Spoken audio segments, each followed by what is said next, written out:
New location. Where's this? This is my new filming spot. A comfy sofa, a blank wall, and hella good lighting. I can't complain. Welcome back to another video. I was just filming a separate video and I just thought I've got a few minutes. Why not just do a quick recommendations video? So here we are. I'm doing nostalgic book recs. Some of these are like personally nostalgic to me. Others I feel like are just widely nostalgic. Let's get into it. So, the first one I have is one of my favourite books and movies of all time. I have read this, I don't even know how many times, maybe four? Maybe? I'm guessing here. But I love it so much, and that is Little Women by Louisa May Alcott. I know what you're thinking. Amy, that's a classic. Amy, that's scary. I actually love this because I am a bit scared of classics, and this is actually, it is a classic, but it was written for children, and so the writing is actually really simple, really easy to understand. So it's a really easy classic to get into. It's not scary. I promise you, it's not scary. Um, it's a story about four sisters growing up from girlhood into womanhood in the American Civil War and just afterwards, and it was written during that period as well. And it's just the way that Louisa May Alcott writes sisters, as someone with sisters myself, is just so accurate. And she herself did have sisters. This book is like part autobiography. Um, it's gorgeous. She did it so accurately, and the way that she writes about girlhood and womanhood and love and motherhood, and just, it's stunning. It's really stunning. It's just, she was a genius, and she really understood what it was like to be a girl. Yeah, I just loved it. It's always going to be with me. Some of the quotes are just, it's made me laugh, cry, sob, giggle, all of it. And yeah, it just means a lot to me. So that's this one. So it's nostalgic personally, but also nostalgic because it's a classic about girlhood, and that's nostalgic. Next one is one I read last summer and absolutely devoured, and that is Tom Lake by Anne Patchett. This is a story about a mother telling her daughters about her youth and her first love, and what her hobbies were and her interests and her adventures. And it's just so gorgeously written, and it's set, well, where she's telling the story is in an orchard. Orchard? Yeah. So it's full of gorgeous nature imagery, um, and it's just a really nice way to talk about life and how your mother was someone before she became a mother, and how the daughters can see their mother differently and how they can see themselves in her. And yeah, it's a gorgeous tale. It feels really homely. It feels like you're being tucked up in a blanket, probably because the audiobook is narrated by Meryl Streep, and that's just perfection. Um, but yeah, this one is just gorgeous, and it's more contemporary. So if you're not in feeling a romance or a fantasy, I think this is a great one to dive into, especially now that it's getting warmer outside. This is like a core picnic book, I feel.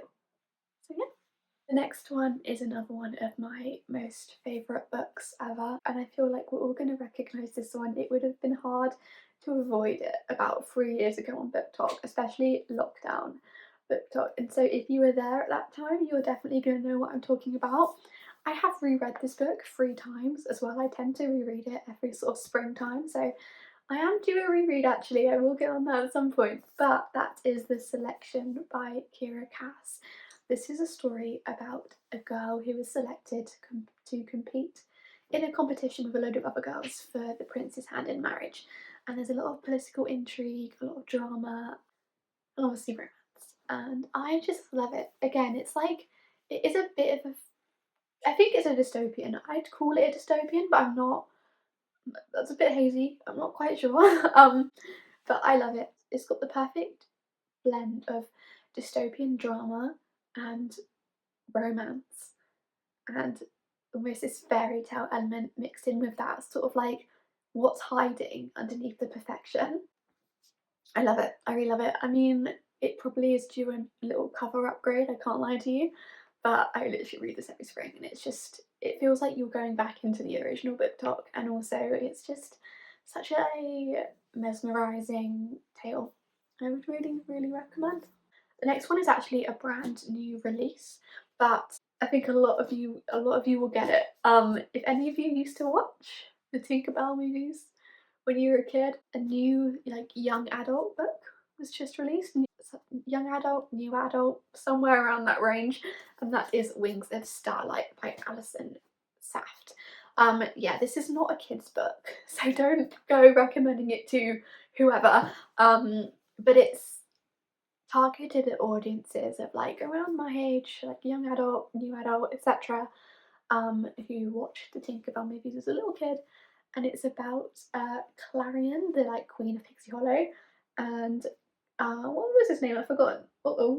Um, Milori, who was like the Lord of the Winter Woods, and it's about their forbidden romance and how they fall in love, but she's a warm fairy and he's a winter fairy, and there's risks there, and do they forget the risks and keep loving each other, or do they walk away knowing that's going to keep the other one safer? So yeah, it made me cry in Cafe Nero. Um, that may have been a bit of a low point, but it is just a gorgeous. And look at that cover, guys. Look at that shine. It's just so stunning, and it really puts you through the motions, but it also puts you back to your childhood and watching those films, and it all comes back to you. And it feels like you're sort of healing your inner child a little bit, and you get the answers to their story, which was hinted at one of the films, and you just, yeah, really recommend this one.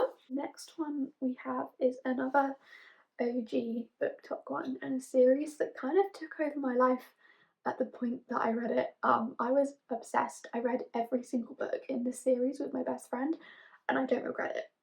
It's still a series that is constantly on my mind, and yeah, that is Shadow and Bone by Leigh Bardugo. I really hate the Netflix print. Let's just cover it up because I can't take it off, so we're gonna just hold it like this. I love it. Obviously, it is so mesmerizing, so full of escapism. It is a fantasy about a young woman who discovers she has magical powers and is thrown into this elite world, not knowing that there's a sinister plot going on behind the door. You know what I mean. I've forgotten how you say it. It is magical. The second and third book in the series are actually my favourites, but I still love the first, and it just reminds me of being like 15, 16 and being obsessed with these books and just feeling that pure escapism where nothing else really matters because I'm reading this, and the characters are so well thought out, and the amount of like political intrigue and fantasy and magic, a little bit of romance in there thrown in, it just all blends in really nicely. And it just, yeah, it is a Netflix show as well, but I'd recommend reading the books first, okay? Read the books first. It's just magical. And the covers are gorgeous if we ignore the Netflix sticker. Just cover that up. But yes, this is nostalgic for me, but also it was really popular on Book Talk a few years ago, and the Netflix series was really popular. Still got cancelled, but I would really, really, really, really, really recommend. It's a great fantasy. It's a great book to get into fantasy. Like if you want to read fantasy, but you're a bit like, it seems a lot, it seems so overwhelming, like it's a great starting point. I really recommend. The next one is again an old Book Talk favourite, but it seems to come back every year, and her other books I've seen are on Book Talk in summertime. She's released a few others. I haven't got around to reading her other books yet, but I do need to. So she is very popular, especially in spring and summertime, and I'm pretty sure this is her first book or one of her really early ones, and that is Every Summer After by Carly Fortune. Okay, I don't know what's happened with the lighting here. It's gone dark for some weird reason, but I'm literally nearly finished this video, so I don't want to go upstairs and get my ring light. But yeah, it's about two young people falling in love over the course of years every summer and them growing up together. Something happens, and you are then reading the book from past and present perspective, trying to figure out what happened that caused the rift and if they ever fix that. It's lovely. I read this in summer. It's proper picnic beach, strawberries, cherries kind of book. If you get what I mean, you get what I mean. You need to be in the sun for this one, but it's gorgeous. It's just you get so caught up in it and so mesmerized, and it feels like you're watching them fall in love and grow up together. So very nostalgic. Plus, like I said, original book talk book, so very nostalgic. And it seems to come back every year, so it's still an absolute banger. So those are my nostalgic book recs. Again, sorry it's got dark. This sucks, but I can't seem to fix it. Um, yeah, I don't know what's going on here. But thank you for watching. Have a lovely rest of your day, and I'll see you soon. Bye. Mwah.